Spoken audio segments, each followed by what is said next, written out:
In this video, you will learn how to play under pressure. I can guarantee you 99.9% of the time when you're playing the game, you will be under a lot of pressure. The pressure that you're under on will really depend on what position you play. So if you're playing winger or defensive roles, you're not going to be as much pressure as you would be when you're playing the center mid, attacking mid or striker position. And trust me, when you are playing these positions, you will be under so much pressure that you almost feel like you can't breathe on the pitch. But how can you learn to play under pressure? Obviously, improving your first touch and vision will definitely help you come out of those tight spaces. I think it's more important that you learn how to come out of the pressure so you are not under pressure anymore. Yes, you will be under pressure, but once the opposition tied to your back, if you are a very talented player who has great vision, who has great touch, because you're under a lot of pressure, you won't be able to turn, you won't be able to breathe, you're just gonna have to play simple, and this is gonna frustrate you. Because as a talented player, you don't wanna really play simple, you wanna actually create the game. In my opinion, a good player is not the one that knows how to play under pressure, but I think a good player is actually the one that knows how to come out of that pressure to create space for themselves. Creating space for a successful player is a key recipe to be a great player on the pitch. I can guarantee you this, you will be under pressure on the pitch. No matter where you are, you will be under pressure. Some positions you'll be under more pressure, some positions you'll be under less pressure.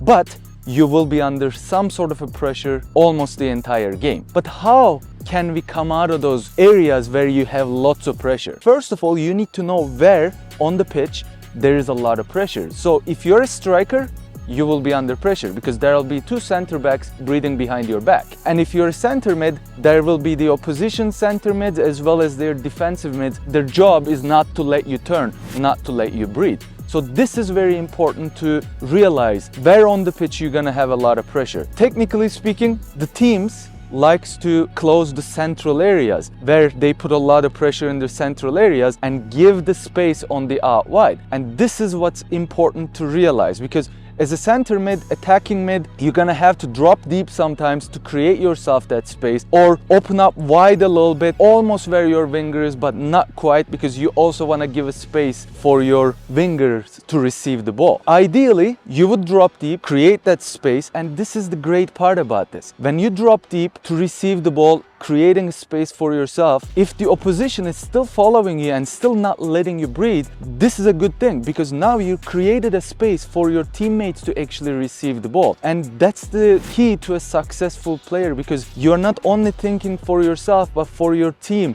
How can you create the space for your team? Sometimes you'll have to come out of the space, create the space for yourself, but at the same time you're coming with the idea, okay, I'm coming to this position, now my other teammates can receive the ball centrally, and there is one less of a man in the central areas for my teammates to receive the ball. How can I make this happen? How can I come up with these solutions to help my team out as well as help myself out? Because it's any player's nightmare when you're under a lot of pressure. Yes, you might know how to deal with these situations when you're under a lot of pressure. Trust me, you'll never feel comfortable to receive the ball, never feel comfortable to turn with the ball, because think about it this way, you're a very talented central midfielder or attacking midfielder, and you are about to receive the ball in the central areas, but there is pressure behind you and you did receive the ball. Now you can't turn back, because in a dangerous zones like the central areas, you can't really turn, you can't really take too much risks, because if you do, if the oppositions win the ball, now they are counter-attacking and threatening your team. Then it forces you to play simple back to your teammates, and this is very frustrating for talented center mids to actually do. And yes, there is a place and a time to play simple and to take risks, but more importantly, you need to find those gaps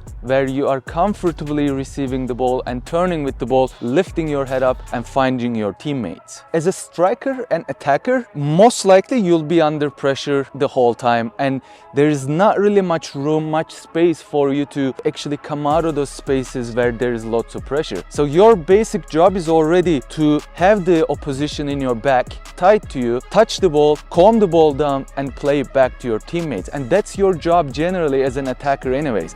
And then make your run after you lay it off to somebody else. You don't have to worry about as a striker to come out of those tight spaces, pressured spaces too much. As a center mid or attacking mid, it's very important to actually learn to come out of those pressured spaces and create the space for yourself as well as for your teammates. Being able to do this most likely will determine whether if you can survive this position, whether if you're cut out to play this position or not. So if you don't think you can do this after working hard at it, that means you might not be a good candidate to play the center mid or attacking mid position. You might have to drop to play as a defensive mid, because generally defensive mid gets a little less pressure than the attacking mid or center mid, unless the opposition decides to press high, or opposition is a kind of team that presses really high. But when this happens as a defensive mid, yes, you get a lot of pressure, but then the opens up a little more space for your center mids or attacking mids or strikers to receive the ball. This all have a time and a place, but I think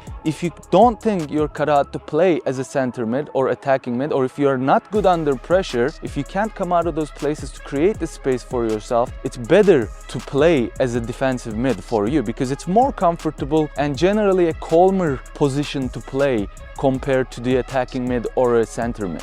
There are few exercises, few drills that you can do to actually practice coming out of pressure as well as play under pressure. If you have any friends that can help you with, couple of friends actually, you can set up these cones like a box. You can be at this one of the cone, and then as your friend passing the ball to you, now you can actually sprint to the next cone to receive the ball.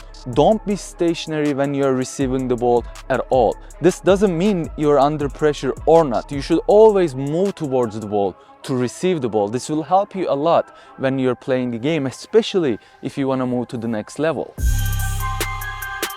You can actually set up this box again, have your friend behind you actually putting you under pressure, and now you're sprinting forward to receive the ball, trying to get away from the pressure from the friend that you have behind you. These are very important drills, and this will really help you to improve, to work under pressure. As you're doing these drills, also sometimes try other things. Try to turn with the ball when your friend is putting pressure on you, because this gives you the unpredictability. Don't always try to sprint to the other cone, but kind of come towards the ball, receive the ball, and try to turn with the ball when you're under pressure. You will notice how hard it is and how hard it will be to do this. Always better to come to a different place, sprint to a different location to receive the ball, come towards the ball, shorten that distance that you have with the ball and yourself. So learn to play under pressure, but more importantly, learn to come out of the pressure, to give yourself that space. Drop a comment if you have a question, or if you disagree with something, or if you need any help that I can help you with. And trust me, I always answer my comments, I always answer